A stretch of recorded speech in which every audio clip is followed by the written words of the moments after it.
Bonsoir.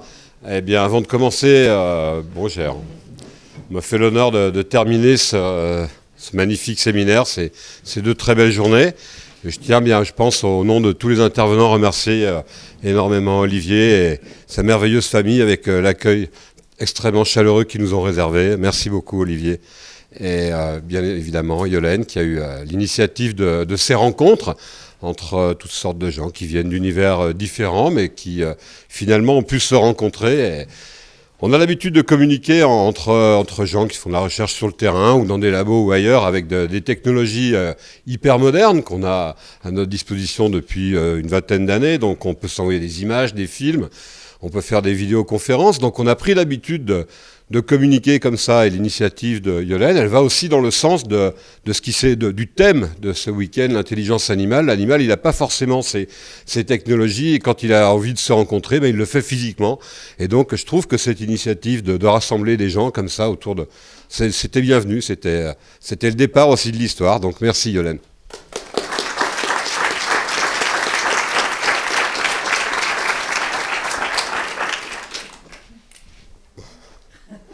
Parce que moi, je n'ai pas de télécommande, donc j'ai ma fille qui...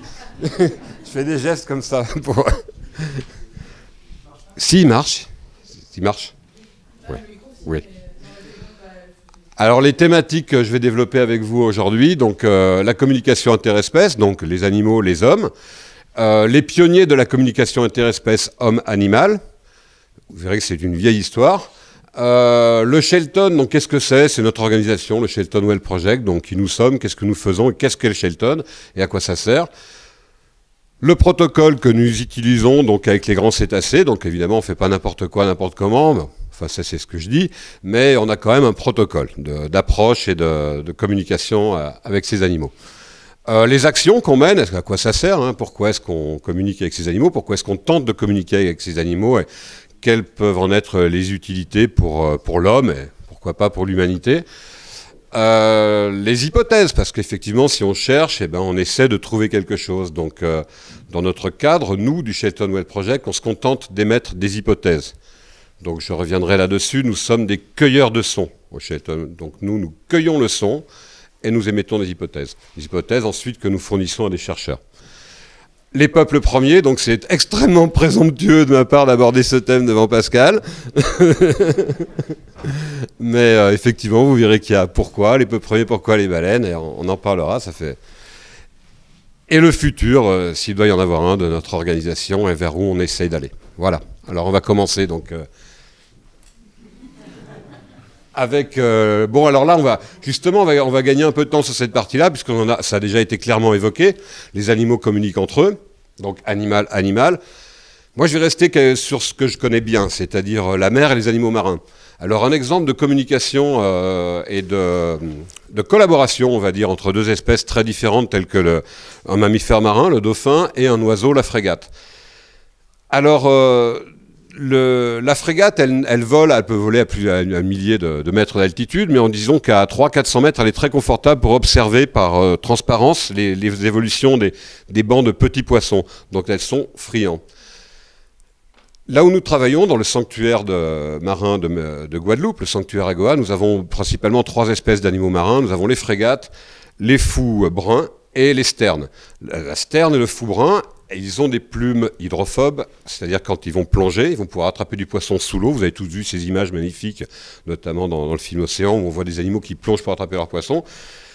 Ces oiseaux ont des plumes hydrophobes. Quand ils ressortent, ils sont secs. Ça leur permet de redécoller immédiatement avec le poisson éventuellement dans leur bec. La frégate, elle, n'a pas de plumes hydrophobes. Si elle touche l'eau, ses plumes vont se gorger d'eau, elle ne pourra pas redécoller. Elle est condamnée. Donc, malgré tout, c'est un oiseau marin. Donc, paradoxe. Alors, il faut qu'elle se débrouille autrement. Elle peut chaparder en l'air, parce qu'elle vole très très bien par contre, si elle ne sait pas bien nager, elle vole très bien. Elle peut chaparder un poisson dans le bec d'un fou, d'une sterne, elle sait le faire. Maintenant, elle a une technique qui est assez subtile, d'échange justement pour ça, de communication interespèce entre cet oiseau, la frégate, qui va bénéficier de cette position d'altitude pour observer en transparence, je reviens à ça, les poissons, les bancs de petits poissons. Elle ne peut pas plonger. Par contre, elle va aller chercher un allié. Elle peut aller chercher jusqu'à une dizaine de milles, une quinzaine de milles nautiques, voire plus. Cet allié, c'est le dauphin tacheté ou le dauphin rayé que nous avons résident dans notre sanctuaire. Elle va aller le chercher, elle va le ramener sur le lieu où sont ces poissons. À ce moment-là, le dauphin va chasser, va s'emparer de ces poissons, tout en prenant bien garde de laisser en surface des morceaux de poissons qu'il aura tranchés en deux. Il va laisser flotter des morceaux de poissons. Et la frégate va faire ce qu'on appelle en aviation un touch and go, c'est-à-dire qu'elle va s'en emparer avec son bec sans toucher l'eau. Et elle se nourrit grâce à cette collaboration avec son dauphin. Voilà un exemple parfait de communication interespèces différente. La frégate, elle fait quelque chose de marrant aussi avec le dauphin. Je vais aller vite là-dessus, c'est assez marrant, c'est très spectaculaire. On a la chance aussi d'avoir des poissons volants, les exocètes. Alors évidemment, elle peut les attraper quand ils sont en l'air, mais évidemment, quand ils voient la frégate, ils restent dessous. Donc là, elle appelle un dauphin. Alors là, c'est intime, c'est une collaboration qui est intime. Et avant, je parlais de groupe, et là, je parle de communication intime entre deux individus. Un dauphin, une frégate. Le dauphin va charger les poissons volants par-dessous, qui, eux, la seule défense qu'ils ont, c'est de s'envoler. Quand ils sont en l'air, la frégate va les charger. Ils vont redescendre, ils vont se faire manger par le dauphin, et ainsi de suite. Donc on voit des bandes, de ces malheureux exocètes, ces poissons volants, qui sont tiraillés entre je vole, je me fais manger par la frégate, je descends, je me fais manger par le poisson, par le dauphin. Donc ça, voilà, ça c'est... Alors ce qui est intéressant dans ce cas-là, c'est que c'est un individu avec un autre individu. Donc c'est Alors, est-ce que c'est des pairs qui sont habitués à chasser ensemble? Est-ce qu'ils se retrouvent? Peut-être. Peut-être qu'il y a des binômes comme ça qui se forment. Voilà. Animal-humain. Alors, animal-humain, ça, on en a parlé, justement. Ça a été un peu les thématiques de ce week-end. On a parlé, le chien, le chat, on a tous des animaux domestiques. Ensuite, le mieux, c'est que je parle de ce que je connais plus précisément, c'est la communication avec les grands cétacés, notamment les baleines à bosse. Pourquoi les baleines à bosse? Parce que si dans les mammifères marins et dans les cétacés, tous les cétacés émettent des sons, ceux dont les sons peuvent être qualifiés pour certaines séries de chants, ce sont les baleines à bosse, c'est ce dont on va parler. Les sons, on les connaît. Les sons des cétacés ont des fonctions précises. Ça peut être des fonctions pour organiser des chasses collectives. Ça peut être des fonctions qui sont utilisées pour les migrations. Des sons qui sont émis aussi pour des alertes en cas d'attaque de prédateurs, comme les orques. Donc encore une fois, les sons, on les nomme ainsi qu'ils correspondent à l'organisation d'une vie sociale d'un groupe, d'individus, une famille, on peut l'appeler comme on veut, suivant les différentes espèces. Ensuite, la baleine à bosse a la particularité de chanter.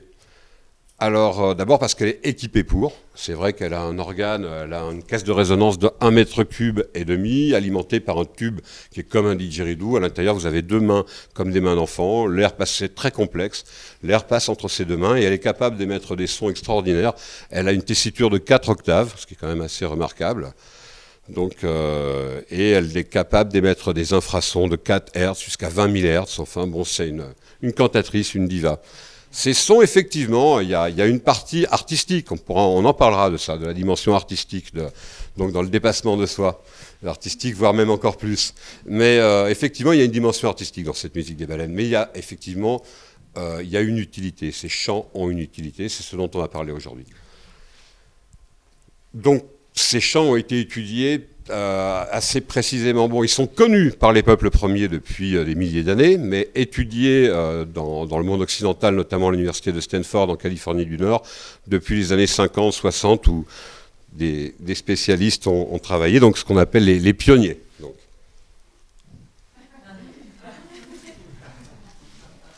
Les pionniers, vous avez peut-être entendu, vous avez peut-être lu le livre, magnifique ouvrage de Patrice Van Hersel, où il parle du 5e rêve. Donc Jim Nolman, qui est toujours parmi nous, il est sur son île à Vancouver. Lui, il fabrique ses instruments de musique, des mandolines électriques, avec lesquelles il joue avec les baleines, les orques, et il a cette interaction depuis déjà les années 50. Il a un stock d'enregistrement, enfin une database d'enregistrement de communication entre des orques et des hommes qui sont absolument fabuleux. Il est un peu retiré du monde, Jim Nolman, il n'est pas facile d'accès, il cultive les tomates, mais c'est un personnage qui a une richesse, une collection de sons absolument extraordinaire. John Lilly, peut-être vous en avez entendu parler, lui c'est un peu l'excentrique de la bande. John Lilly, il est allé très très loin dans ses expériences avec des drogues psychotropes, il a tenté des rapprochements un peu sexuels avec les animaux, il est allé un peu, peut-être pour certains un peu trop loin. Mais c'est son aventure, c'est sa recherche, c'est sa philosophie.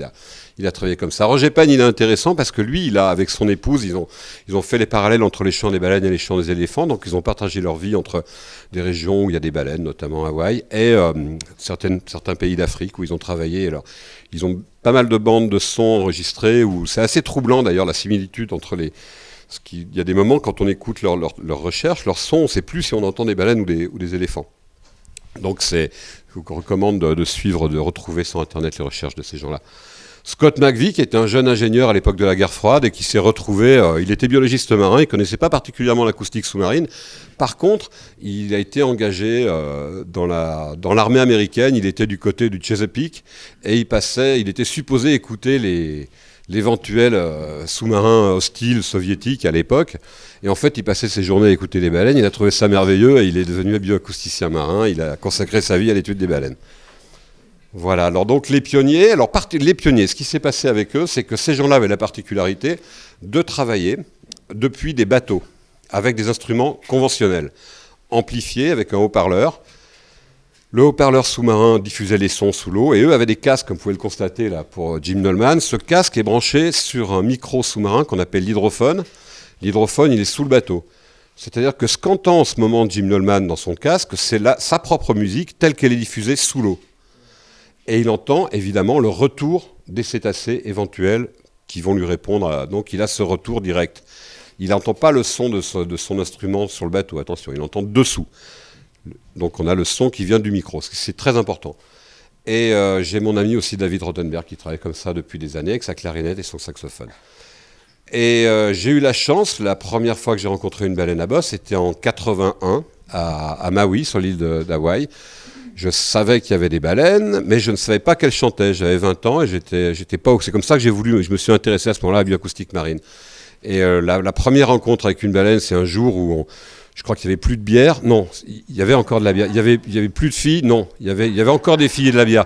Il n'y avait plus de vagues, voilà. Je savais qu'il y avait 3 raisons pour lesquelles j'étais parti à Hawaï en 81. C'est la 3e. Il n'y avait plus de vagues ce jour-là.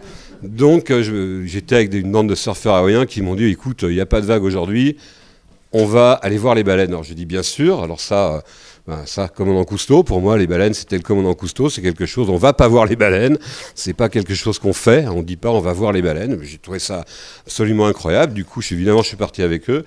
On est parti au large sur leur bateau, et là, elles sont là, on se jette à l'eau. Et effectivement, 18 mètres, 60 tonnes, c'est impressionnant. L'eau, ça amplifie, en plus, la bête est énorme. Elle se rapproche, on voit ça, mais c'est pas ce qui m'a impressionné le plus, c'est pas la dimension, la taille de l'animal. Ce qui m'a impressionné le plus, c'est son chant. Et là, je me suis dit, mais c'est pas possible, qu'est-ce qu'on entend sous l'eau, là? Et les gars m'ont dit, mais attends, ça, c'est elle qui chante. C'est cette baleine qui est en train de chanter. Et à ce moment-là, il y a eu un changement. Je me suis dit, voilà, ça m'intéresse, ça m'intéresse. Tout ça pour vous dire que je viens de l'eau, de ma famille, on a toujours été dans l'eau. Donc on aime l'eau, j'aime surfer, ça se voit, je suis surfeur. Et j'aime ça, j'aime aller sous l'eau surtout, j'aime nager, j'aime descendre dans l'eau. Et pour moi, communiquer avec un animal, c'était être dans son élément. Même si c'est un mammifère comme moi, elle chante sous l'eau. Donc j'ai été frustré, je jouais de la musique depuis les bateaux avec mes collègues, mais j'étais frustré de ne pas pouvoir jouer sous l'eau. Donc l'idée, c'était de créer un instrument qui allait me permettre d'aller dans l'eau, jouer avec eux. Alors là, j'ai eu la chance, j'ai eu la chance de convaincre des gens qui le regrettent encore d'ailleurs, de l'université de Stanford et l'école centrale de Nantes qui ont été extraordinaires, qui m'ont accompagné sur 3 ans dans ce programme. Évidemment, sans eux, j'aurais jamais eu accès à la technologie à laquelle j'ai eu accès pendant ces 3 années pour fabriquer cet instrument. On a commencé à Stanford, on est reparti sur Centrale, de Centrale à Stanford, et enfin, ça a été un échange de compétences extraordinaire.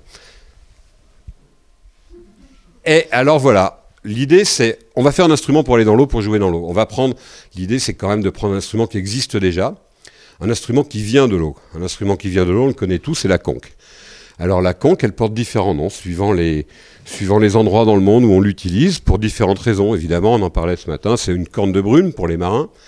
C'est aussi un instrument de musique, voire un instrument qui a des dimensions spirituelles. Et cette dimension spirituelle du jeu et du son et des fréquences de la conque n'était pas innocent quant au fait que je choisisse aussi cet instrument-là pour fabriquer le mien, que je m'inspire tout au moins de cet instrument. Donc voilà, là c'est Madagascar, c'est Hawaï, le Tibet et le Japon. Mais enfin, il y a d'autres endroits dans le monde, évidemment, où on utilise l'instrument sur lequel on s'est inspiré. C'est vraiment celui-là, c'est le Triton Pacifica. Bon, un instrument de musique quand même. Alors à partir de là, on sait qu'il émet des sons, on sait qu'on peut en jouer sous l'eau, on a fait des tests, évidemment ça marche. Maintenant, c'est un son de coquillage. L'idée, nous, c'était de communiquer avec des baleines. Alors, qu'est-ce qu'on a fait? Là, je suis parti voir Jean-François Petiot à l'École centrale de Nantes, pour ceux qui connaissent cet institut extraordinaire. C'est à côté de l'Ifremer à Nantes. Et là, Jean-François Petiot dirige le laboratoire de recherche acoustique. Et il a joué le jeu. Il m'a dit, écoute Pierre, ton projet m'intéresse, on va travailler ensemble. Je suis resté pratiquement 2 ans à travailler avec lui pour d'abord étudier la circulation de l'air à l'intérieur de ce coquillage. Donc, Jean-François a fabriqué l'instrument qui est dessous. Enfin, la base, c'est la bouche artificielle. C'est lui qui a fabriqué ça. Il utilise ça pour calibrer des instruments avant. Donc, on a utilisé cette bouche artificielle pour tester des dizaines de coquillages dans lesquels on a mis des dizaines de filaments, des capteurs internes et externes. Donc, on a fini par avoir des modélisations 3D de la circulation de l'air. On a fini par comprendre comment et pourquoi cet animal résonnait. On a fait une thèse là-dessus qu'on a publiée à Paris Acoustique à cette époque. On a eu un petit prix pour ça, d'ailleurs, pour notre truc hyper important. Pourquoi est-ce qu'un coquillage fait du bruit? Mais c'était important. Au moins, on le sait. Si quelqu'un a besoin de cette thèse, elle existe. Et à partir de là, à partir du moment où on a compris comment ce coquillage émettait des sons, on s'est dit, nous, on va inclure à l'intérieur nos chambres d'haleine. Enfin, on va inclure à l'intérieur des éléments de conduit pour obtenir une vibration qui nous intéresse, nous, pour être dans les tessitures des baleines à bosse, pour évidemment reproduire leur son sous l'eau. Alors ça a donné lieu à des expériences, des modélisations en 3D, beaucoup. On utilisait à l'époque, en 2005, c'était le précurseur de l'imprimante 3D. Donc on a eu accès à cette technologie, ce qu'on appelait le frittage de poudre. Et là, alors Jean-François va être... Alors là, voilà Jean-François Petiot, qui m'a fait promettre de jamais montrer ça à personne, d'ailleurs. Et vous allez comprendre, vous allez très vite comprendre pourquoi. Alors, parce que c'est au demeurant quelqu'un d'extrêmement sérieux, et je l'ai embarqué dans ce truc. Et d'ailleurs, vous allez voir, il est ravi que je le filme.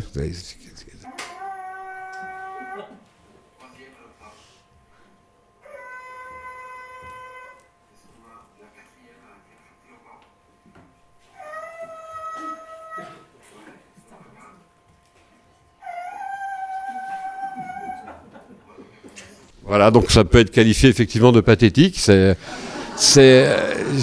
vous autorise.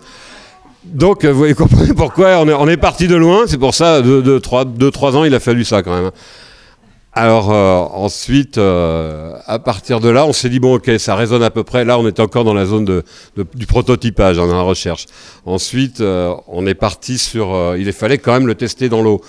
Et dans l'eau, en termes d'acoustique sous-marine, il veut plus s'arrêter. Non. En termes d'acoustique sous-marine, on s'est dit, là, on était plus performant à Stanford, donc on a fait des tests à l'université de Stanford, où j'avais une forme de petite légitimité par rapport à mes recherches en bioacoustique marine, que j'ai perdue immédiatement, notamment ce jour-là. Donc vous allez... voilà ce que... Voilà, Donc Jean-François, par contre, adore que je montre ça. C'est normal. Donc là, c'est fini, plus personne nous parlait. Donc on s'est dit, on va parler aux baleines, alors, puisqu'il n'y a plus que ça maintenant.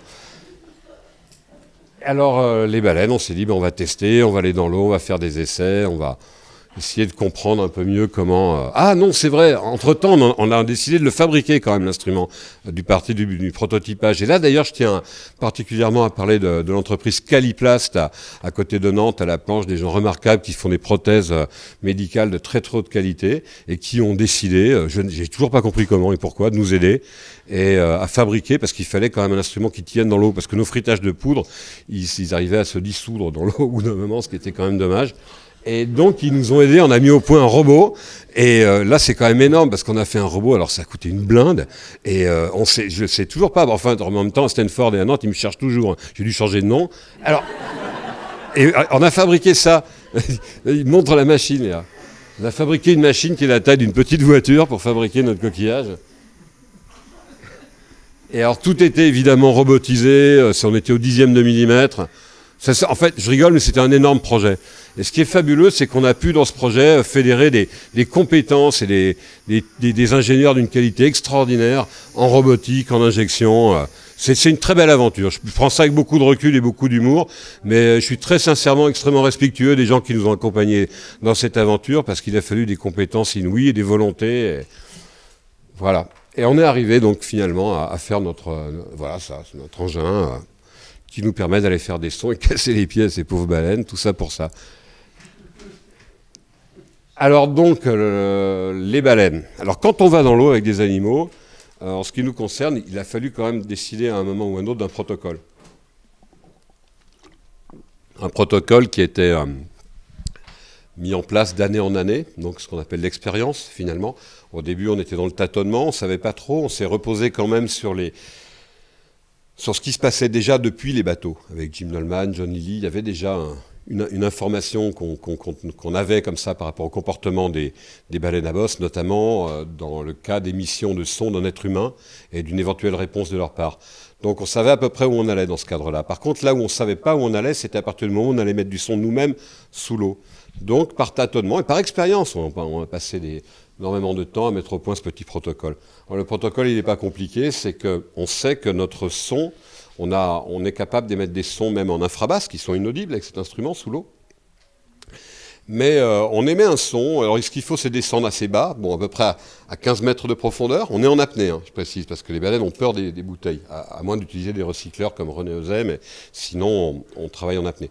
Donc il s'agit de descendre à une quinzaine de mètres.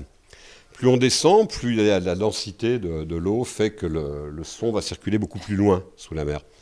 Donc à une quinzaine de mètres, on est bien, et on émet un son dans des basses fréquences. On souffle dans une embouchure qui est comme une trompette, et on va lâcher les lèvres, et on va faire une grosse bulle.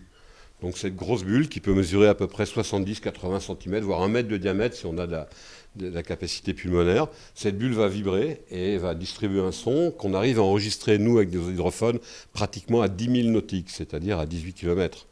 Donc le son porte. À partir du moment où on fait ça, on le fait bien évidemment dans un environnement qui est le leur, celui des baleines à bosse. Maintenant, c'est des territoires, là où on travaille en ce moment, c'est un territoire qui fait 100 000 km², c'est le sanctuaire Agoa. On sait à peu près dans quelle zone et dans quel endroit les baleines se reproduisent, mais ça reste des territoires immenses. Donc le protocole, il est simple, c'est aller tout le temps au même endroit. C'est-à-dire qu'on ne part pas sur un principe de traque. On ne va pas chercher les animaux pour utiliser des drones ou toutes sortes d'appareils pour les trouver, ce ne serait pas compliqué, on le ferait facilement, on envoie un avion, on prend des drones, on fait de l'écologisation avec 3 bouées hydrophones, mais ce n'est pas le but, notre recherche, elle ne se pose pas à cet endroit-là.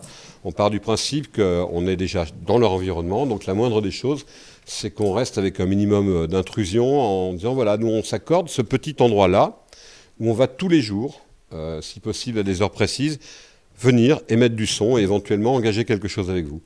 Donc on a un point GPS très clair et on retourne toujours au même endroit. Là, ce qu'on fait quand on arrive, c'est qu'on descend, on émet un son. Voilà, je suis là. Je suis arrivé, je suis là. À ce moment-là, c'est les baleines, donc les mâles, encore une fois, ce sont les mâles qui chantent. On voit arriver des mâles ou pas. Il y a certaines journées, ils ne sont pas là, ils n'ont pas envie, ils ne viennent pas. Quand ils ont décidé de venir, ils s'approchent. Il y a ceux qui nous connaissent qui viennent plus volontiers, donc ça prend du temps, ça prend des années.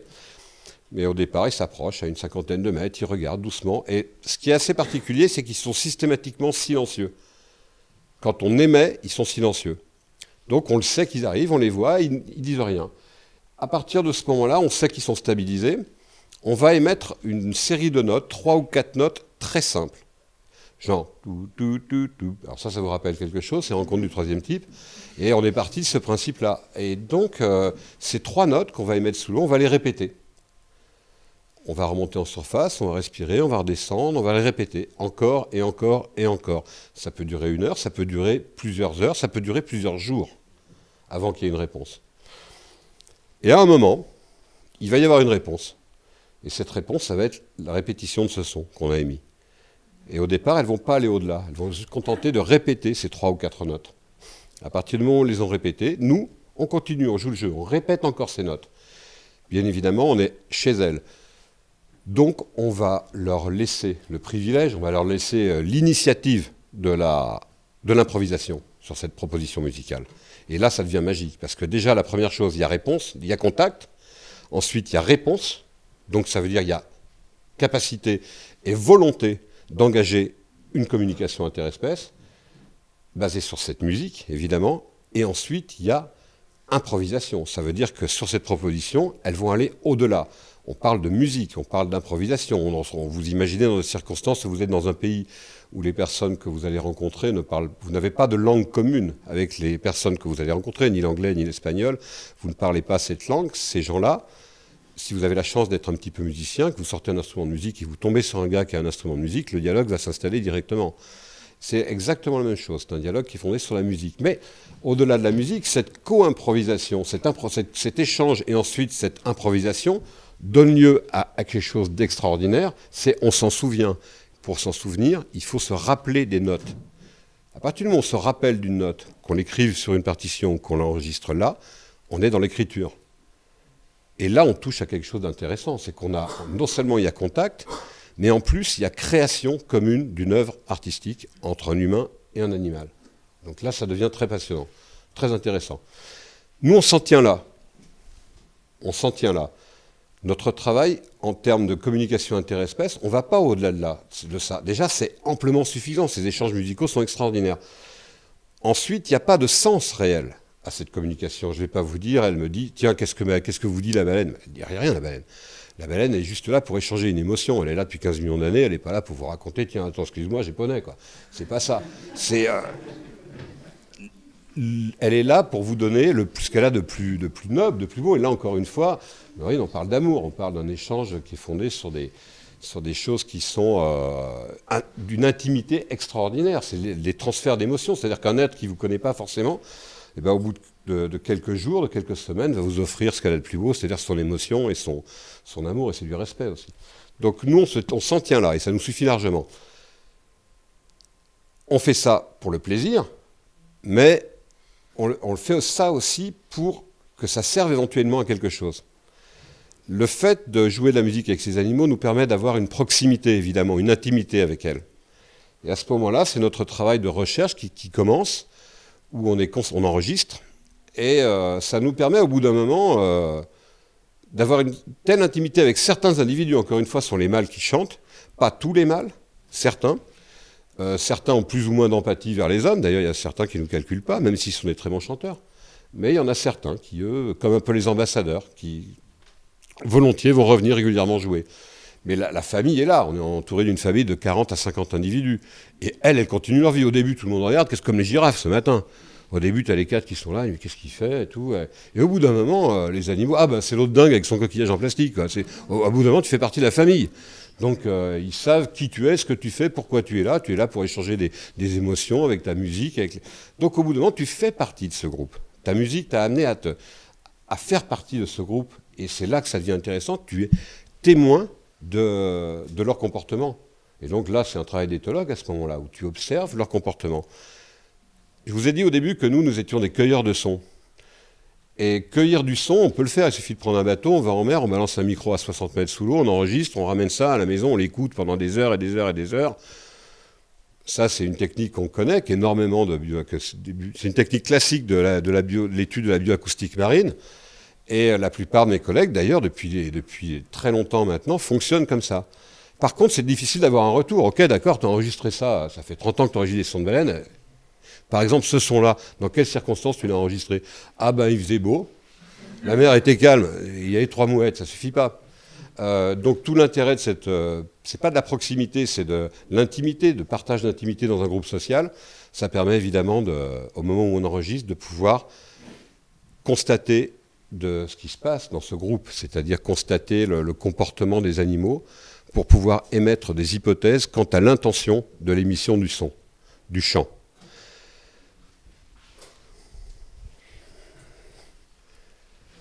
Alors, cueillir le son, documenter, ah oui, ben alors en fait, ça, c'est un peu notre mission, c'est ce qu'on fait dans notre groupe. Documenter, oui, ben ça, on en parlera après, effectivement, parce qu'on s'est jamais tellement occupé de filmer, ni d'enregistrer quoi que ce soit de ce qu'on fait. On a commencé l'année dernière, et d'ailleurs, c'est assez intéressant, on arrive à faire des trucs sympas. Partager aussi, parce qu'on emmène des gens sur un bateau avec nous. Nous finançons nos recherches avec le whale watching, ce qu'on appelle le whale watching, c'est-à-dire qu'on a 50% de notre temps, on emmène des gens en mer voir les animaux, et ce qui nous permet de financer les 50% où on fait les guignols avec notre coquillage en plastique. Voilà. C'est comme ça.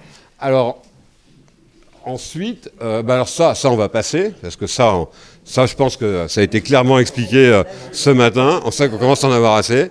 Mais, donc voilà, alors voilà, maintenant, par contre, les hypothèses.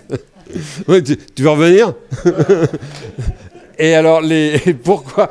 Alors voilà, nos hypothèses. Donc encore une fois, en tant que cueilleur de son, on analyse le comportement au moment où on les émet. Alors, le soin, l'agronomie, l'environnement. Alors on va aller sur le soin en premier, il est en haut, hein, c'est pour ça. Alors, le soin, évidemment, vous êtes là, vous entendez des baleines qui chantent, vous les voyez chanter, c'est merveilleux. Et tout d'un coup, vous entendez un son qui n'est pas celui que vous ne connaissez pas. Un nouveau son. Bon, ok, on y va. Ça m'est arrivé la première fois à Hawaï. J'étais sur un bateau, effectivement, on écoutait, on était là. Et le son, qu'est-ce que c'est que ce truc? Un son nouveau. Et là, on arrive, on va sous l'eau, on regarde les animaux, et les animaux étaient en train de faire un cercle. Donc, imaginez-vous c'était 25, je crois, baleines, des mâles, qui formaient un cercle, et le rostre tournait vers le centre du cercle. Ok. Ça, on connaît, un cercle de baleines, on sait ce que c'est. Ça, c'est dans les eaux froides, normalement. Là, on est à Hawaï, dans les eaux chaudes, période de reproduction. Le moment où les baleines à bosse font des cercles, vous avez peut-être vu ça déjà, c'est pour attraper du hareng. C'est-à-dire qu'elles vont former des cercles, elles vont lâcher des bulles, elles vont emprisonner les harengs dans ces filets de bulles, elles vont arriver par-dessous, elles vont les gueules ouvertes, elles vont en intégrer jusqu'à 300 kg avec la gueule ouverte, comme ça, c'est énorme.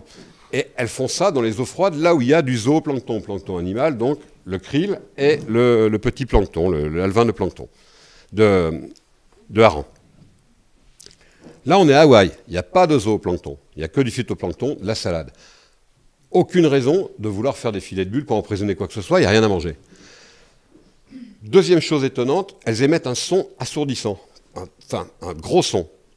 Bon, alors que normalement, quand elles chassent, elles sont silencieuses. Et troisième chose extraordinaire, c'est qu'au centre du cercle, il y a un individu, il y a une baleine. Et ça dure, la première fois qu'on a observé ça durait toute l'après-midi, il faisait nuit, elles étaient encore là.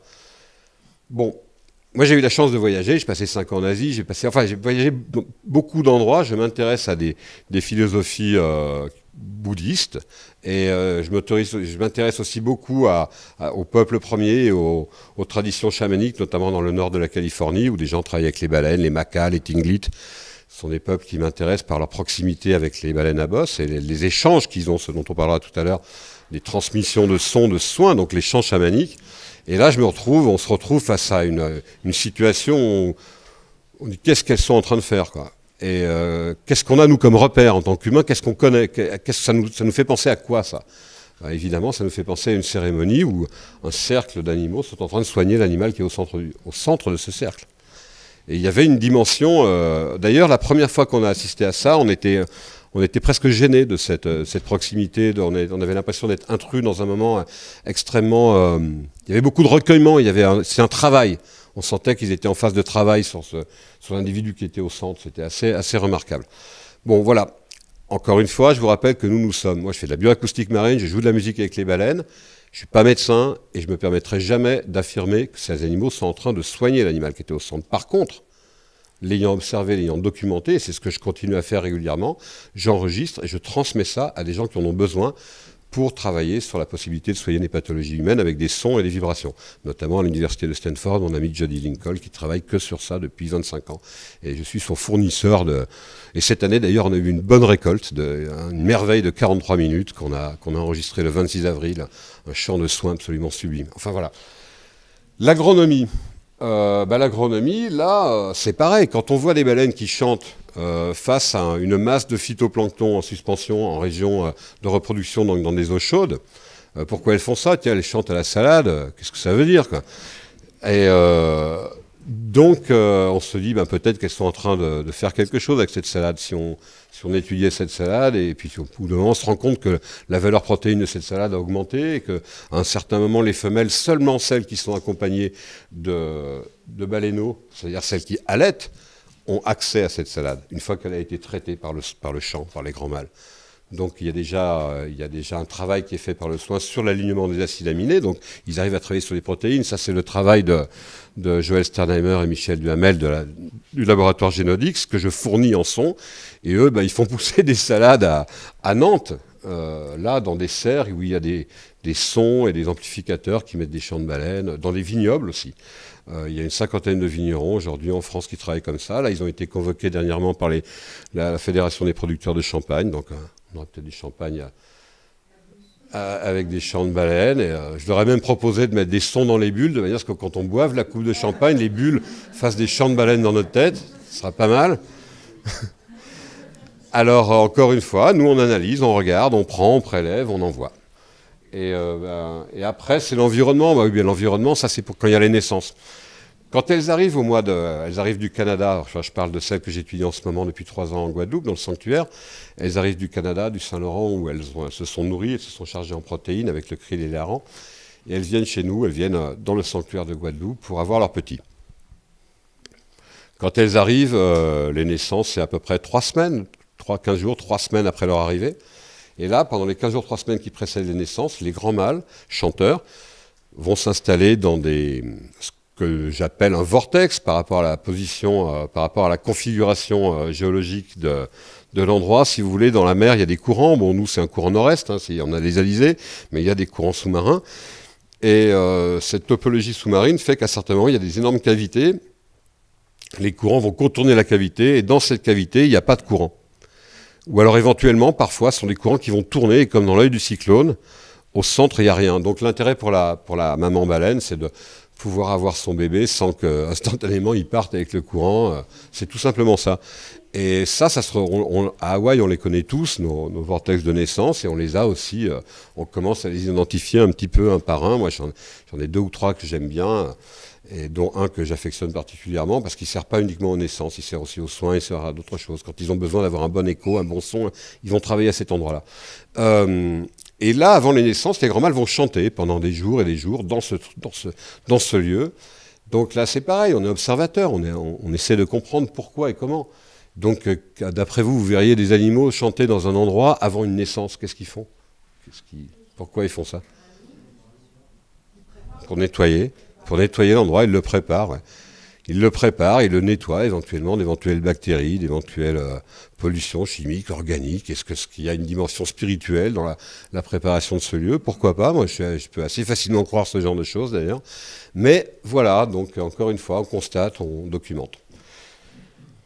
À partir de là, le son, par exemple, il y a un chant de baleine qui avait été enregistré dans un vortex à Hawaï il y a à peu près 20 ans. Ce son est parti à l'université de Princeton, donc dans le New Jersey, et eux sont spécialistes. Ils sont spécialistes du son et des vibrations. Ils ont fabriqué un gros billard, et ce billard résonne dans ces fréquences justement qui ont été enregistrées dans ce vortex. Et ils prennent une goutte d'eau qui pollue, alors de différentes manières, et ils vont la mettre au centre du billard, et elle va vibrer, elle va se nettoyer. Donc voilà, ça c'est une application. Alors aujourd'hui c'est un billard énorme, qui a coûté $1 million, voire plus, pour nettoyer une goutte d'eau, mais peut-être un jour on aura dans des piscines, dans des ports, des petits appareils qui diffuseront des chants de baleines et qui nettoieront des lacs, des rivières, et peut-être. Alors ça, oui, ça c'est important que vous reteniez le laboratoire Genodix, dont c'est ce dont je vous parlais. Ouais. Vous voyez, des haut-parleurs alimentés par des batteries solaires qui diffusent des chants. Alors c'est des chants ce que Joël Steinheimer appelle les séquences protéodiques. Donc c'est des chants qui vont... ça vous retrouvez sur le site Shelton. Et après, le site Shelton, vous êtes rebalancé sur le site de Genodix, pour ceux que ça intéresse. Donc ils travaillent sur les alignements des acides aminés, les vibrations...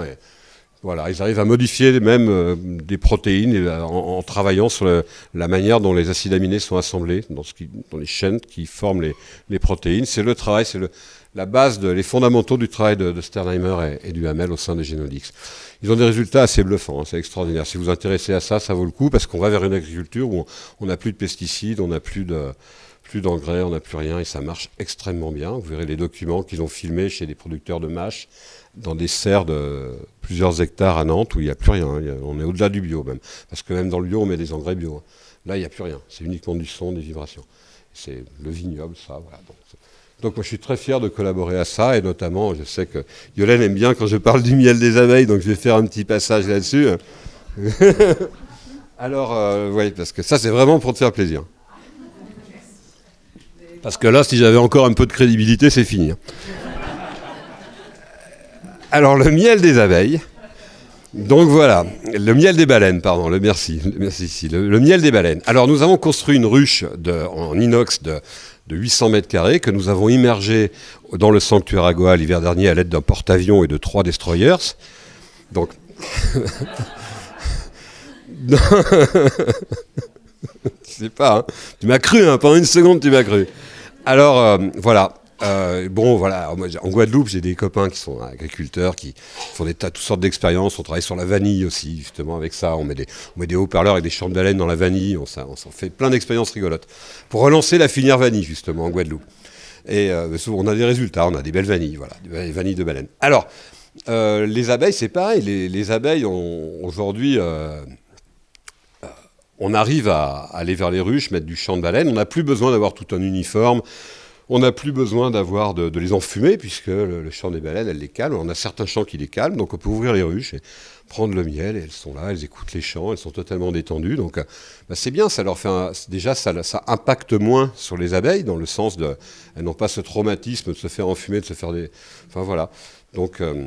ça, c'est un travail. Et un deuxième travail sur le miel des abeilles, c'est qu'on a fait des tests avec un haut-parleur, avec un ampli, et on a mis sur certaines fleurs qu'elles butinent pour en booster les protéines qui vont par rapport au pollen, pour avoir un pollen plus riche.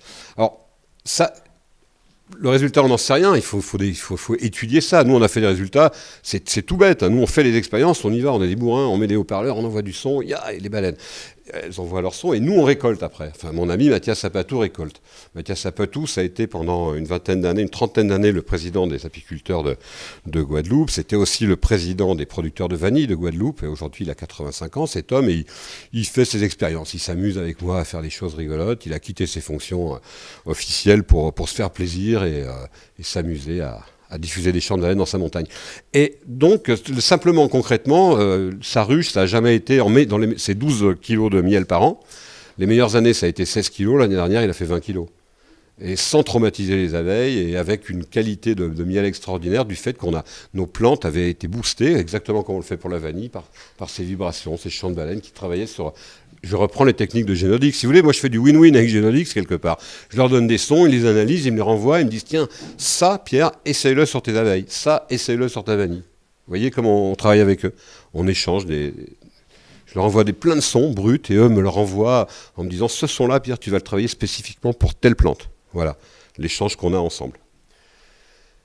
Et ce miel, donc, alors l'intérêt aussi, par rapport à ce miel, c'est que tout d'un coup, les abeilles endémiques, enfin, sont-elles vraiment endémiques? Parce qu'elles viennent quand même, il y a 4500 ans, elles arrivent quand même de ce qu'on appelle aujourd'hui le Venezuela. Elles sont arrivées avec les Acayas, les Taïnos, donc les précolombiens qui ont peuplé les peuples caraïbes, en quelque sorte, les îles Caraïbes. Et aujourd'hui, ces abeilles, depuis toujours, étaient utilisées par les apiculteurs. Et aujourd'hui, les apiculteurs encore les utilisent, mais de moins en moins, parce qu'on voit arriver effectivement une compétition sur le miel. Et maintenant, on importe des abeilles qui sont des abeilles OGM, donc qui ne se reproduisent pas. Un peu le principe du maïs, hein, finalement. Et ces abeilles sont hyper productives, hyper agressives. Voilà, donc elles vont arriver dans des caisses, ça vient de France. Ils mettent ces abeilles, elles vont semer la pagaille autour, elles vont faire des kilos de miel, et après elles meurent. Donc c'est assez dommage. Vraiment... Et en plus, le miel est vraiment... Ça n'a rien à voir. Le miel que font ces abeilles-là par rapport au miel de Mathias Sapatou, ça n'a rien à voir. Donc nous, grâce au chant des baleines, on maintient la filière locale. Merci aux baleines. Ouais, voilà. Donc il y a une relation directe tout d'un coup entre les agriculteurs sur une île et les animaux qui chantent autour de leur île depuis des milliers d'années. C'est marrant. En fait, j'aurais soufflé dans le bignou à chaque fois pour te faire... Ah, ça. Alors, justement, ça m'amène à ça. Alors, qu'est-ce qui s'amène les uns aux autres? Alors, qui a intervenu? Il y a eu quelqu'un qui a parlé de ça à un moment, du fait qu'effectivement, les animaux ont évolué. Oui, c'est quand on parlait d'insectes, je crois, de fourmis. Il y a quelqu'un parmi vous qui parlait de fourmis, qui étudie les insectes. Et effectivement, il a fallu 90 millions d'années aux fourmis pour comprendre qu'elles pouvaient... Il est parti, oui, c'était Raphaël. Ok. Et alors, bon, là, effectivement, depuis quasiment des années, les baleines, elles chantent. Alors, bon, Voilà, on a les hypothèses, elles se soignent, elles vont travailler sur l'agriculture, sur les phytoplanctons, elles vont nettoyer leur vortex, ça va.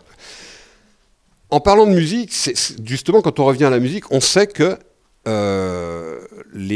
quand une baleine naît, en général, c'est un baleineau par femelle. Ce baleineau ne vient pas... le père du baleineau n'est pas dans la famille. Le père du baleineau est d'une autre île. On parle d'un archipel. On parle de l'arc antillais ou Hawaï, où j'ai travaillé avant, c'est un archipel. Donc une fois par an, au mois de mai, toutes les baleines se réunissent de cet archipel. Juste avant d'entreprendre la migration vers le Canada, vers le nord, pour se nourrir. Et ça, c'est reproductible, évidemment, vous l'avez compris, nord-sud, avec les deux hémisphères. Hein. Mais là, on parle d'un endroit précis, mais ça marche pareil dans le monde. À la fin de la période de reproduction, quand les bébés sont nés, les baleines se regroupent toutes, celles de l'archipel, et elles vont rester pendant 15 jours, 3 semaines, toutes ensemble, toutes celles de cet archipel. Et là, il y a reproduction entre les jeunes mâles et les femelles, donc qui sont de familles différentes. Donc des jeunes mâles guadeloupéens vont rencontrer des jeunes femelles dominicaines, voilà. Pour éviter évidemment la consanguinité. Et à ce moment-là, ce qui est assez marrant d'observer, ça se passe dans un endroit qui s'appelle le banc d'argent. Alors là, si un jour vous voulez qu'on y aille tous ensemble, c'est magnifique. Dans le banc d'argent, tous ces animaux se rejoignent. Et là, tous les jeunes mâles et les jeunes femelles, donc les jeunes reproducteurs, sont isolés. Alors là, cousin, cousine, tout le monde tambourine, ils sont dans leurs histoires. Et de l'autre côté, vous avez tous les vieux qui s'échangent des sons. Parce qu'il faut savoir qu'une baleine ne chante que quand elle a au minimum 50 ans. C'est 50 ans d'apprentissage pour un jeune mâle avant de faire partie d'un groupe de soins ou d'un groupe de travail sur des plantes. Quand on voit des baleines qui travaillent avec le son, on ne voit jamais de jeunes dedans. C'est tous des baleines qui ont au minimum 50 ans. Elles vivent jusqu'à 150 ans, voire plus. Aujourd'hui, on sait qu'elles peuvent vivre encore plus longtemps que ça. Donc il y a 50 ans d'apprentissage quotidien avant d'émettre un son. Et à ce moment-là, dans cette période au banc d'argent, tous les vieux, donc les vieux mâles chanteurs, donc les vieux chamans, on pourrait dire, se réunissent pour échanger peut-être leur nouvelle technique de chant, leur nouvelle découverte. Et ça vous rappelle forcément quelque chose, c'est ce qu'on appelle dans les peuples d'Amérique du Nord le powwow, des Navajos, des Sioux. On appelait ça le powwow. C'était pour la même raison que les peuples Sioux et Navajos, les différentes tribus Navajos qui se réunissaient 1 ou 2 fois par an, et les sages, les vieux chamans se retrouvaient, et les jeunes Squaws et les jeunes guerriers se retrouvaient pour se reproduire dans différentes tribus. Donc c'est le même principe, moi j'appelle ça le powwow des baleines, mais c'est vraiment ça en fait. Ces animaux, donc, effectivement, ont besoin de se transmettre le son de génération en génération. Donc, quand le bébé va naître, là, il est avec sa maman, il va rester 1 an avec sa maman. Pendant 1 an, il y a un vieux mâle chanteur qui va se désigner pour rester pendant 1 an avec sa maman, la maman et le bébé. On l'appelle l'escorte. Alors, évidemment, escorte, protection. Effectivement, c'est ça. Il est protecteur. C'est un vieux mâle, un gros mâle, qui va protéger la maman et le bébé. Ça, c'est sa fonction première. Sa deuxième fonction, si le baleineau est un baleineau mâle, il va devenir son maître de chant. Et pendant 1 an, il va commencer à lui faire ses premières vocalises. Ensuite, au bout d'1 an, ce jeune mâle va intégrer le reste du groupe. Il quitte sa maman, enfin, pas complètement, parce qu'ils vivent quand même en famille. Et il va intégrer une chorale. Et là, il commence à travailler. Alors, c'est magnifique quand vous voyez 7 ou 8 petits baleineaux accompagnés de 3 grands mâles chanteurs, et vous voyez qui se répètent. Il y a un travail extraordinaire, et j'ai plusieurs enregistrements de ça. Effectivement, vous entendez les grands mâles qui posent des sons absolument parfaits, et tout d'un coup, ils leur posent le la, en fait. Mais c'est magnifique. Et derrière, des petits baleineaux qui essayent avec leur petite voix de coller au truc, c'est extraordinaire. Et il leur faut 50 ans avant de devenir des vrais chanteurs, des vrais chamans. Enfin, des chamans, c'est encore des mots compliqués, mais au moins des vrais chanteurs qui vont pouvoir utiliser leur chant. Donc, pourquoi je vous parle des peuples premiers? Parce que ces chants sont en fait des séquences protéodiques. Donc, je fais encore référence aux travaux de Steinheimer et Duhamel chez Genodix. Ce sont des sons qui, alignés les uns derrière les autres, vont avoir une influence sur des alignements d'acides aminés, par exemple. C'est extrêmement rébarbatif. C'est impossible. C'est pas un son qui va avoir une action sur une plante ou sur un individu, sur une molécule. C'est un ensemble de sons posés les uns après les autres dans un certain ordre, et avec des certaines fréquences, il y a des volumes de sons, il y a des durées, donc c'est extrêmement complexe. Une séquence protéodique, c'est extrêmement rébarbatif. Et ces pauvres baleineaux, à peine sortis du vent de maman, on leur impose ça. Hein, il va falloir apprendre ça. Alors, c'est pas très marrant. Et là, l'échange avec les hommes est intéressant, c'est que les peuples premiers qui côtoient les baleines depuis toujours s'inspirent aussi du chant des baleines pour le soin. On retrouve chez les aborigènes, on retrouve dans le parc national du Mayumba, on retrouve chez les Tlingit, chez les Macas, à Hawaï, on retrouve des gens qui, dans leur chant de soins chamaniques, ont inclus des chants qui sont des chants qu'on retrouve, nous, dans les chants des baleines. C'est assez extraordinaire. C'est pour ça qu'on a un projet de tour du monde sur 8 ans pour rejoindre tous ces peuples et toutes les baleines, pour faire vraiment une vraie grande aventure et lier tout ça, créer un lien dans tout ça. Enfin, ça, c'est encore une autre histoire. Si vous écoutez des chants de baleines en Australie, vous allez entendre, non pas du didgeridoo, mais vous allez entendre des mélodies qui sont clairement des mélodies de chants traditionnels aborigènes. Si vous entendez les mêmes chants à Hawaï, vous allez entendre des chants hawaïens. Si vous entendez en Afrique, vous allez entendre des chants africains. Et chez les Tlingit, il y a des chants traditionnels de musique Tlingit. C'est infime, c'est à l'intérieur de ces chants. Les baleines les ont intégrés, ces chants de ces peuples, au fur de milliers d'années.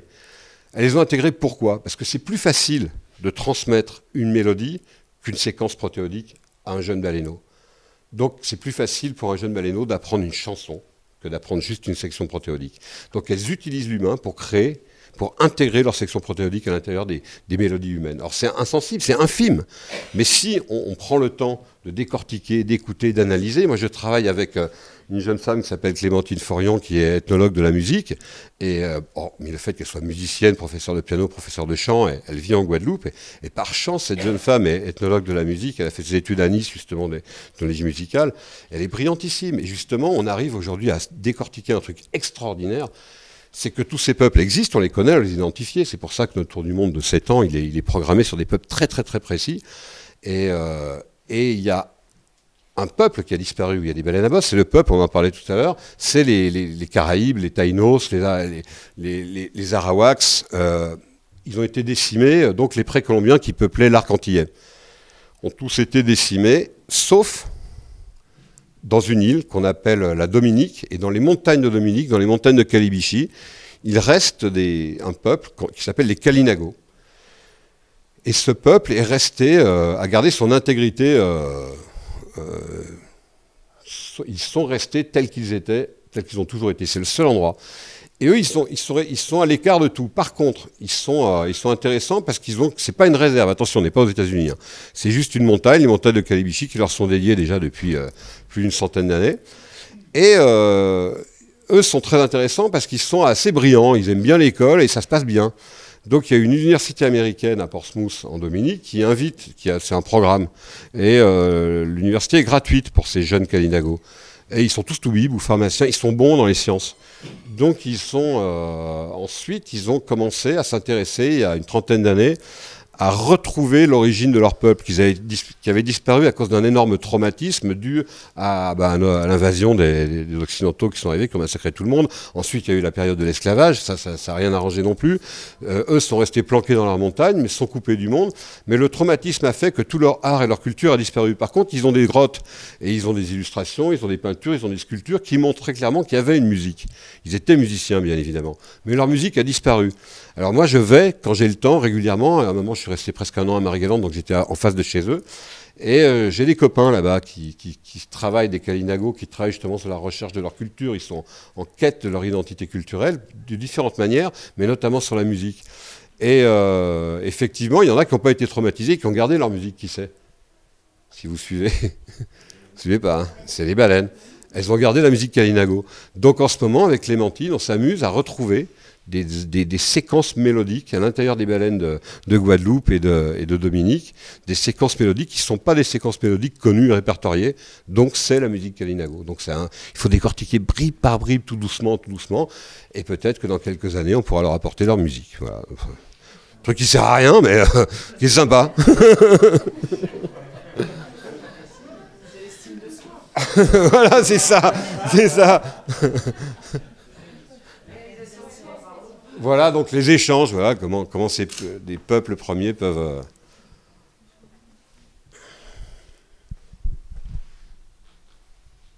Oula, tout ça. Poursuivre les recherches, le sanctuaire Agoa, rencontrer les peuples premiers, documenter ces rencontres, création... Oui, bon, ça, on en a parlé, c'est fait. Ça c'est intéressant. Parce que finalement, bon, j'ai eu la chance de voyager un peu partout dans le monde pour étudier. Ah, pardon, excuse-moi.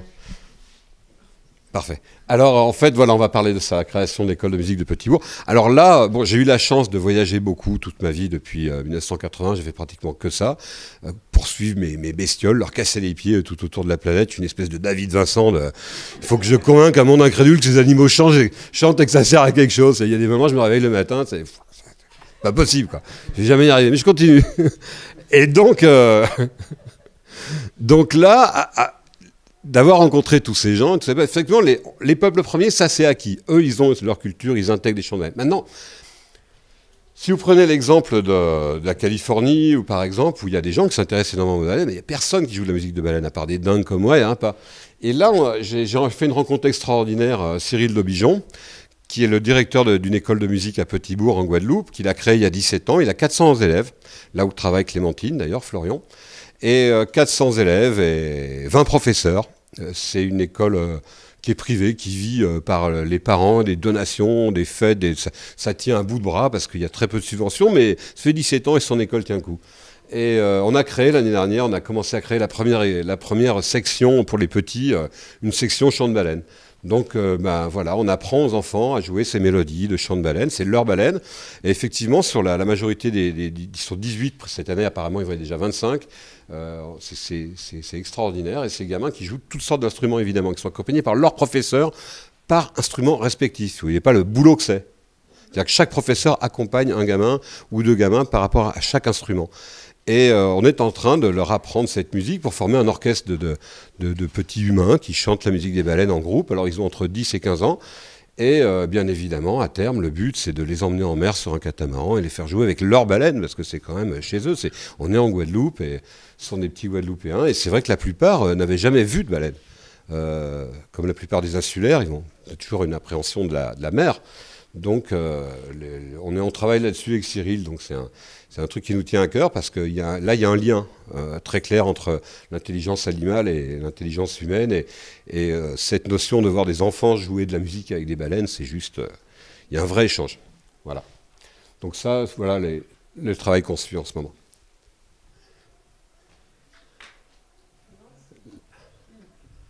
Là, ouais, là il faut appuyer 2 fois. C'est le piège là. Alors ça, c'est avec Marc Moitessier, un ami, on s'est amusé, on a commencé. Alors là, il n'y a pas de baleine parce que c'est juste un montage, vous verrez.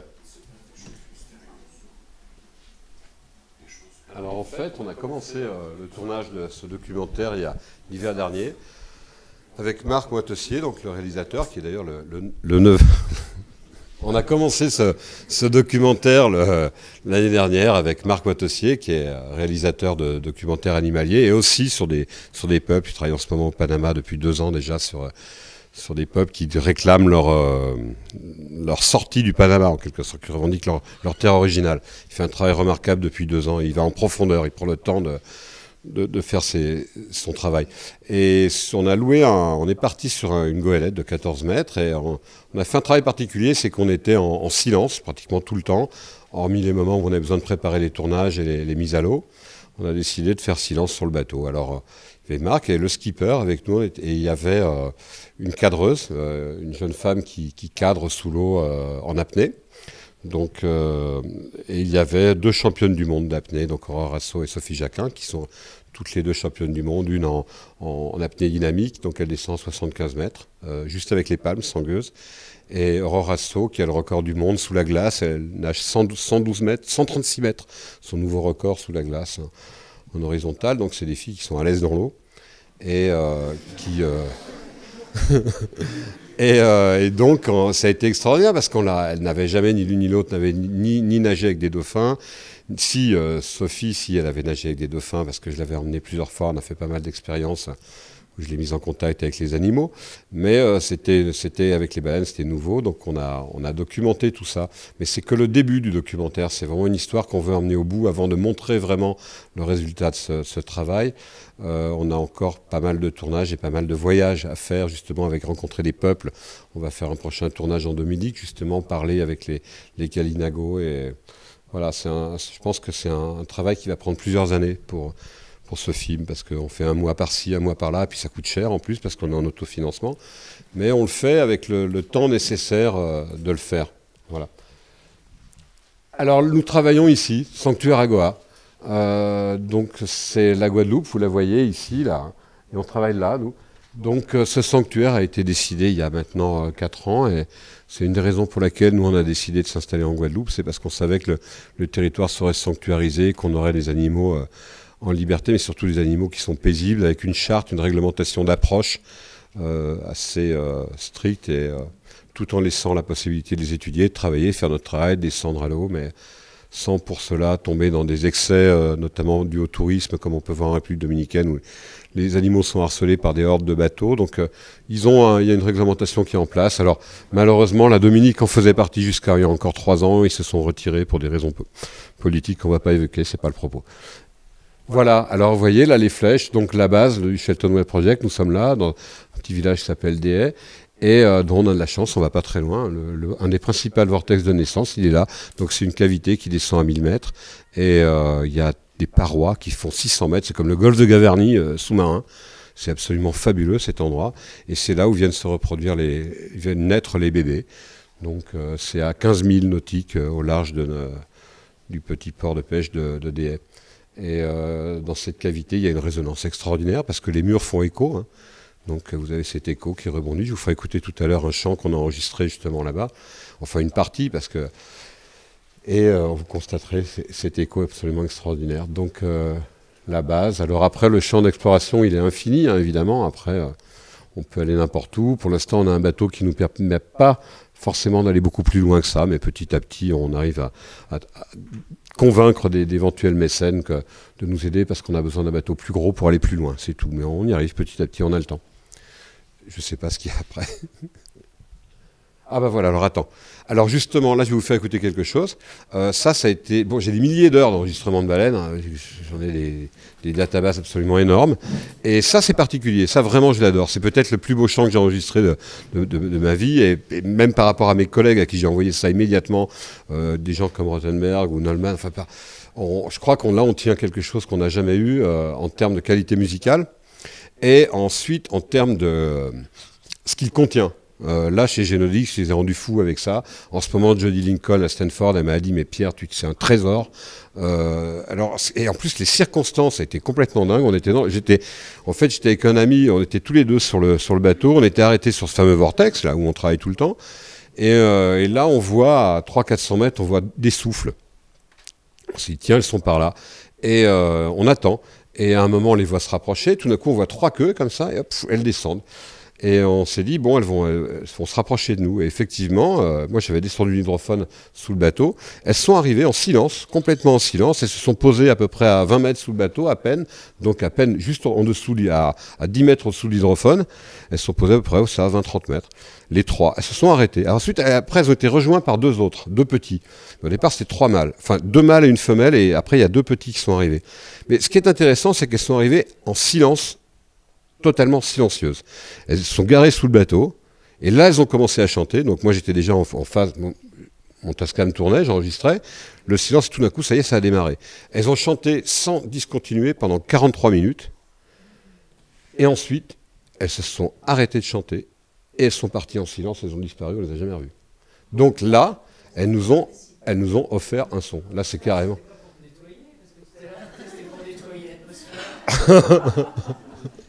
Ouais, du coup, elles m'ont caréné le bateau. Ouais. Et elles m'ont fait un carénage. C'est ça.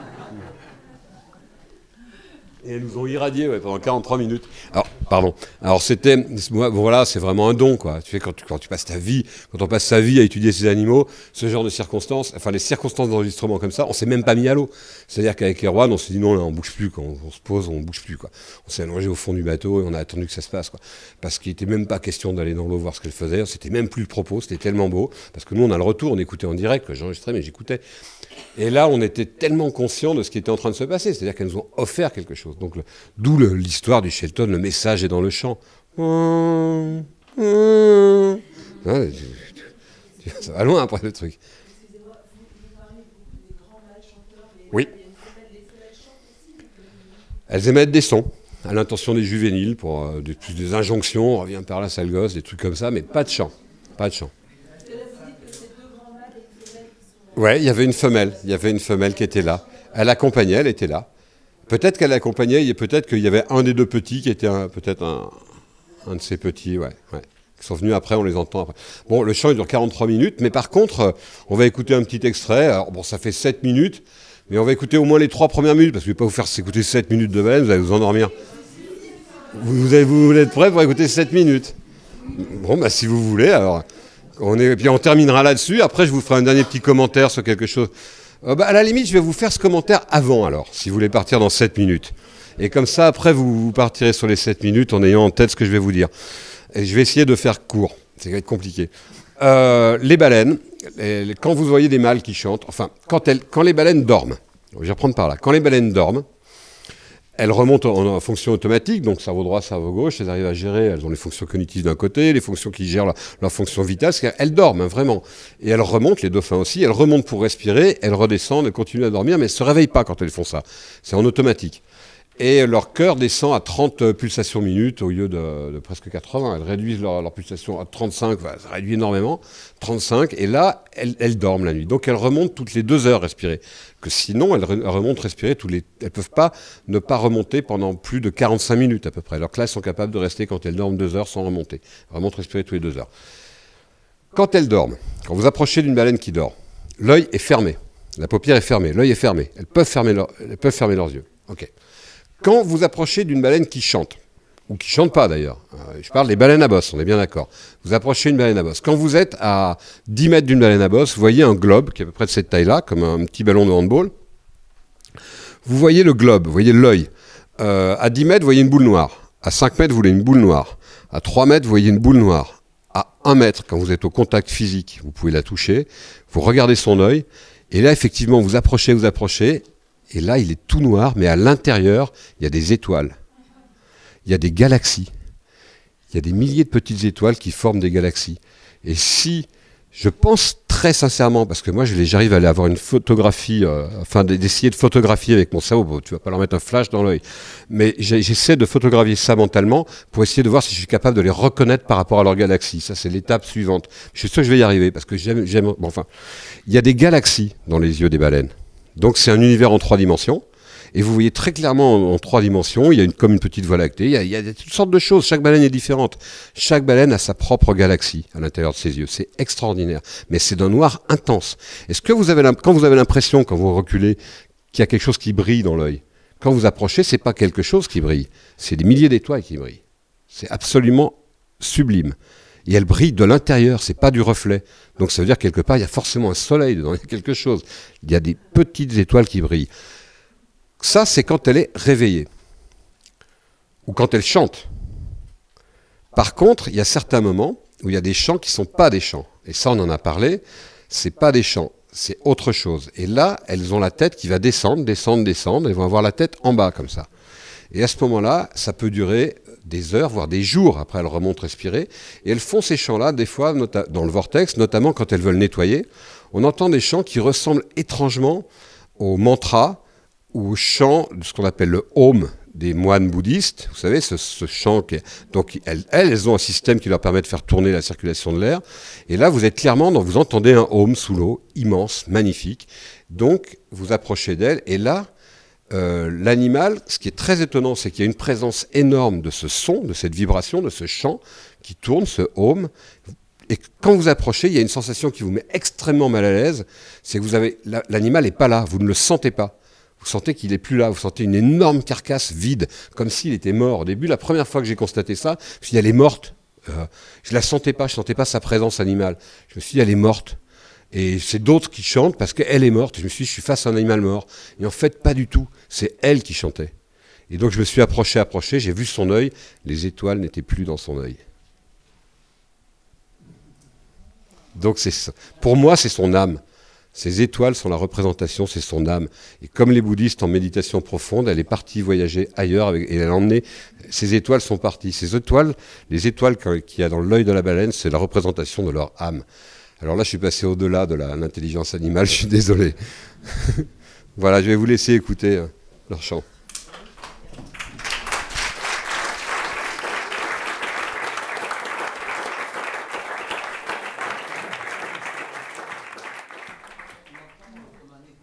Oui, c'est ça.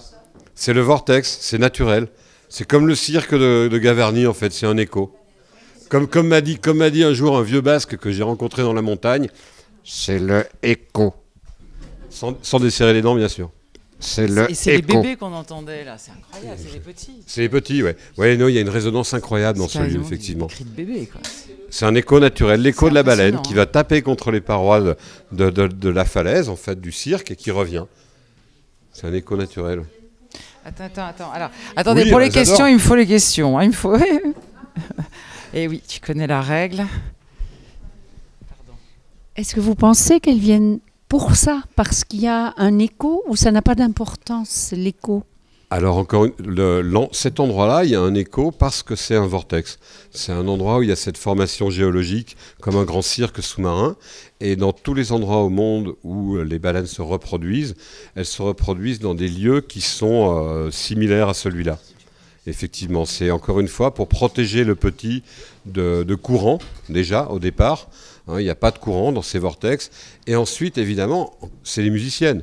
Donc c'est un amphithéâtre, il y a une acoustique extraordinaire et elles se régalent de leur propre musique avec cet écho, elles se délectent de ça. D'ailleurs, elles ronronnent, hein, on les entend, hein, parce qu'il y a des musiciennes et à certains moments, elles sentent revenir. Parce que quand on est dans l'eau à côté d'elles, le corps entier... Alors là, on ne travaille même plus avec les oreilles, c'est-à-dire qu'on n'entend plus cette musique avec les oreilles.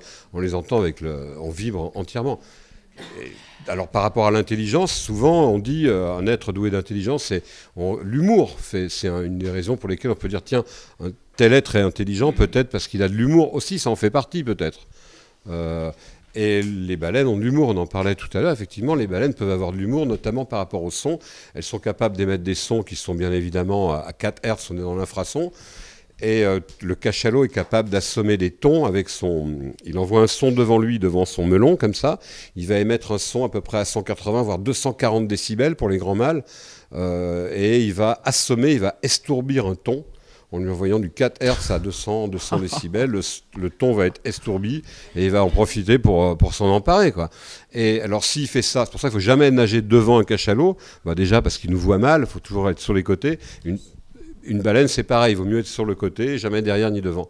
Mais quand on est à côté d'elle, après, elle est évidemment libre de ses moments. Et c'est très alerte, hein, une baleine. Hein. On a l'impression qu'elle est capable de faire demi-tour sur place en une seconde. Et pour vous dire qu'elle a de l'humour, elle est capable à un moment, au bout d'un certain moment de jeu, de communication, d'échange musical, pour signifier qu'elle en a un peu marre, ou tout simplement parce que ça la fait rire. Vous voyez l'œil qui brille, justement, comme un enfant qui va faire une bêtise, et là, elle vous envoie du 4 Hz à 100 décibels, boum, vous avez tout le corps qui vibre, et ça la fait clairement rire. Est-ce qu'elle se servirait peut-être de l'écho pour communiquer avec des populations plus lointaines, puisque ça résonne? Elles sont capables de communiquer jusqu'à 1000 milles de distance. Les baleines. Alors j'ai mon ami David Rothenberg qui a écrit un très bel ouvrage que vous trouvez sur Amazon. Bon, il n'a pas été traduit, il est en anglais, et ça s'appelle The Thousand Mile Song. Donc il parle justement de cette capacité de ces animaux à communiquer par le son sur 1000 milles nautiques. Après, elles peuvent communiquer sur des distances beaucoup plus grandes et se transmettre notamment des chants protéodiques de l'Australie jusqu'à Hawaï, par exemple, ou au Gabon ou ailleurs, pour des raisons... pour toujours pareil, pour éviter ce problème de consanguinité sur des millions d'années, elles sont capables de faire ça. Alors ça, j'en parle avec beaucoup de délicatesse parce que c'est en train d'être étudié. Mais nous, on a fait des constatations sur des biopsies, notamment à ce moment-là, où on a trouvé de l'ADN de baleines australiennes dans des baleines hawaïennes, 9 mois après qu'elles soient mises à chanter, où le tube des baleines de l'année était un tube hawaïen. Donc ça, c'est assez particulier, ça. Vous savez que les baleines, elles chantent des chants régionaux, hein, qui sont inspirés des hommes auprès desquels elles vivent depuis des milliers d'années. Et chaque année, il y a le fameux tube des baleines. Vous tapez sur Internet, vous allez voir tube des baleines, vous allez trouver ça. C'est pas une théorie, c'est quelque chose qui, effectivement, enfin, les bioacousticiens marins le savent tous. Chaque année, cette année, allez hop, c'est comme l'Eurovision, en fait. En mieux, quand même. Et quand même un peu plus, hein, le niveau est plus haut, quand même. Et il n'y a pas de moustache, il n'y a pas de saucisse, là. Le truc, c'est, hop, un an, toutes les baleines du monde vont chanter le tube hawaïen. L'année prochaine, c'est le tube australien. L'année prochaine, c'est un tube du parc national du Matumba, Mayumba, au Gabon. Et alors, donc c'est toujours quelque chose qui était acquis, ça. Ok, d'accord. chante chant régional, et une fois par an, il y a un chant tube de l'année. Mais on ne s'est jamais demandé pourquoi, finalement. Et un jour, en discutant avec une amie, Heather Harding, on s'est rendu compte que, éventuellement, c'était marrant parce que ce chant le chantait juste avant la reproduction, le fameux powo dont je vous ai parlé tout à l'heure. Et ce powo, effectivement, ça dure 3 semaines. Et pendant 3 semaines, il y a reproduction des jeunes mâles avec les jeunes femelles. Et ça dure que 3 semaines par an. Parce que les bébés ne peuvent pas, il ne peut pas y avoir reproduction hors cycle de migration. Sinon, les bébés naîtraient de manière aléatoire pendant les migrations, ce qui n'est pas possible. Ils mourraient de froid ou de chaud, peu importe. Donc, c'est 3 semaines. Donc là, il faut être prêt. 3 semaines par an. À ce moment-là, une semaine avant le powo où vont se rencontrer les jeunes reproducteurs, les grands mâles vont chanter des chants qui vont agir sur les hormones des femelles. Je vous parle d'hypothèse, hein, c'est ce qu'on travaille dessus au quotidien. Avec Heather, justement, là, elle commence à avoir des résultats assez bluffants. C'est elle qui travaille pour le Smithsonian. Et effectivement, ces sons travaillent sur les hormones des femelles et sur la libido des jeunes mâles. Voilà. Et ce qui est marrant, c'est que ces chants, on les connaît. Et on s'est rendu compte que c'est pendant cette période-là qu'elles arrivaient à inclure des chants qui étaient d'une autre région du monde. Ce n'était pas à n'importe quel moment. Donc pourquoi? Et rappelez-vous ce que j'ai dit d'Heather, elle est généticienne. Et elle s'est dit, mais attends, si ça se trouve, il y a des séquences protéodiques qui vont modifier l'ADN. Et c'est pour ça que l'année d'après, une biopsie a été faite, on a trouvé de l'ADN dans toutes les baleines du monde. De l'ADN qui correspondait du chant qui a été chanté 1 an avant. Et comment elle transporte l'ADN sur ces séquences protéodiques? Ça, c'est les travaux en ce moment de Luc Montagnier, par exemple. C'est ce que fait, enfin, entre autres, sur la mémoire de l'eau. Les expériences qu'ils ont faites depuis Paris et l'Italie, tu sais que c'est assez faible. Les baleines font ça depuis 15 millions d'années. Alors, et par rapport au son, oui, après, effectivement, après 1 mois, il y a stop, et là, elle chante du bromure. Un bromure musical, ouais, parce que pour stopper l'histoire, c'est impressionnant. Ouais. Et alors donc, il faut venir, si vous venez me voir, c'est avant. Moi, j'ai une autre petite question. Est-ce que vous travaillez sur l'idée peut-être de soigner l'humain un jour avec les chants? Alors, pas nous, oulala. Non, moi, je suis cueilleur de son. Recherches... Il y a des gens qui travaillent dessus à Stanford, effectivement. L'université où j'ai travaillé en acoustique, il y a un département qui travaille uniquement sur le son et soigner les pathologies humaines par le son. C'est des gens que je fournis en son. Ils n'utilisent pas que des chants de baleine, ils utilisent toutes sortes de sons. Mais bien sûr, absolument, ouais. Et ça, regardez les travaux, par exemple, du professeur Luc Montagnier, qui était prix Nobel, qui avait découvert le virus du sida, entre autres choses, mais qui depuis quelques années, depuis presque 10 ans maintenant, travaille pratiquement que sur ça. Il a des découvertes absolument... Ouais, je vous traduis la question de ma femme. Quelle réponse vous avez observée éventuellement aux chasses à la baleine? Comment ça se traduit éventuellement s'il y a des réponses dans les champs Alors, elles sont chassées dans des périodes où elles sont en zone de nutrition. Elles ne sont pas en période de reproduction. Elles sont chassées principalement dans l'Antarctique. Et quand elles sont dans l'Antarctique, elles sont en train de se nourrir. Donc, il n'y a pas de chant. Pratiquement pas de chant. C'est des sons pour organiser les chasses collectives. Ensuite, quand on entend des chants, donc je vous parlais d'émotions tout à l'heure dans les échanges, il y a certaines journées, la famille, le groupe, vous pouvez appeler ça comme vous voulez, moi j'appelle ça une famille, parce qu'effectivement et vous rentrez dans l'eau, hop, vous les retrouvez, et ils vont être très très gais, vous le sentez dans la musique, ils vont avoir une musique qui est légère, qui est gaie, qui est pleine, et il y a des jours où ils sont très très mélancoliques.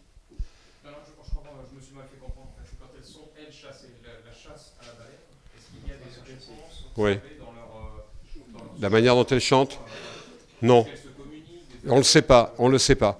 Il faudrait y aller. Il faudrait aller mettre des hydrophones à cet endroit-là, à ce moment-là. Ouais.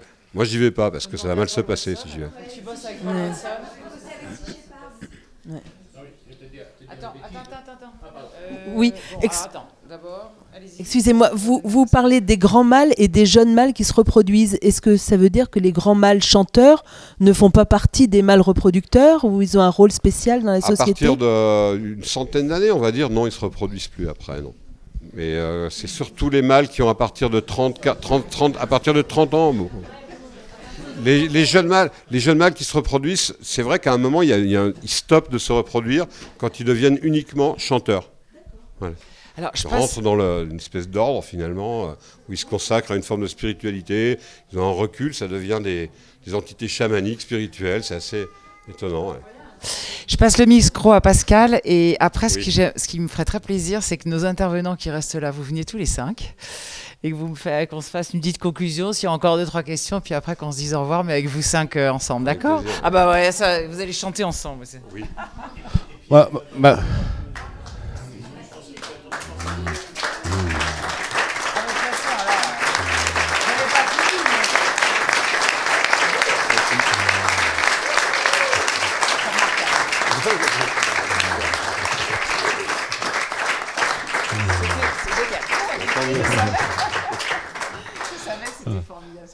ma seule référence littéraire pour les baleines, c'est Gaston Lagaffe. Oui, le gaffophone. Le gastophone, le gaffophone. Et alors justement, très sérieusement, ça prolonge la question tout à l'heure. Enfin, les baleines sont chassées. Et donc, est-ce qu'on n'a pas identifié de cris d'alerte qui pourraient se communiquer comme ça aussi longtemps et qui seraient utiles? Alors, non, mais justement, Alors, voilà. effectivement, oui. Alors, je vais répondre à cette question d'une manière qui me paraît juste par rapport aux analyses que j'ai du comportement de ces animaux. Tu sais, quand tu vois des scènes dans les îles Féroé, des types sont en train de poignarder des globicéphales, ou des types à Tadji qui poignardent des dauphins, donc tu les connais, c'est des torsiops trochanthus, tu vois le genre de bestiole que c'est, tu connais l'animal en question. Les globicéphales qu'on voit poignarder notamment au Féroé, je les connais très bien, on en a beaucoup en Guadeloupe, on a des familles résidentes de globis, je nage avec eux. C'est un animal sympa, le globicéphale, il a un long sifflement, il a un joli son. Il est tranquille, mais il est quand même physique. Hein. C'est un animal qui peut peser 400 kg, 450 kg, voire 500 kg pour certains mâles. Et il est, on va dire, il est un petit peu comme les rugbyman. Je fais souvent référence à ça quand je parle du globi. C'est qu'il il peut être un petit peu, il est gentleman, mais il peut être un peu voyou, il peut être un peu taquin. Et genre, il peut aller au contact. C'est ça que je veux dire. Un globi, il peut aller au contact physique avec un homme. Ce que fera jamais une baleine ou un cachalot. Le globi, il est assez taquin. Il peut te rentrer dedans avec ses 400 kg. Là, tu réalises la puissance physique de cet animal. Et quand je vois des imbéciles avec en train de poignarder ces animaux, moi, je sais ce que ces animaux pourraient leur faire. Donc, ils sont dans une forme ils sont résignés. Ils sont totalement résignés, ils n'ont absolument pas l'intention de se défendre. Ils partent sur le principe de « vas-y, poignarde-moi, c'est ton karma, c'est pas le mien ». Les dauphins sont résignés de la même manière, les baleines sont résignées. Le seul animal finalement qui s'est rebellé dans l'histoire de la chasse sur les cétacés, c'est le cachalot, donc le plus célèbre mobylique. Les cachalots sont capables de se défendre ou tout d'un coup d'attaquer. Mais les autres, non, les autres sont résignés. Ils sont dans une dimension spirituelle telle qu'ils estiment que c'est pas... Voilà. Bon, on va pas se casser le moral avec l'histoire des Féroé. Non, Tellement poétique. non, mais à la limite, c'est bien, parce qu'ils sont bien plus élevés que leur propre mort. C'est un passage pour eux. J'aimerais bien quand même une photo de toi et peut-être un son. Parce que Bah, un son, c'est pas un son, c'est horrible. Alors, c'est fait pour être joué sous l'eau, ça. Bah oui, mais bon, en soi, c'est quand même marrant. C'est fait pour être joué c'est sous pas l'eau. drôle du tout. Et après, je voudrais que vous veniez tous les 5, qu'on se fasse une petite déjà. Ça fait un petit son, hein. Bon, c'est fait pour être joué sous l'eau, ça fait une résonance bizarre, mais bon, on va prendre ça sur le côté de l'humour.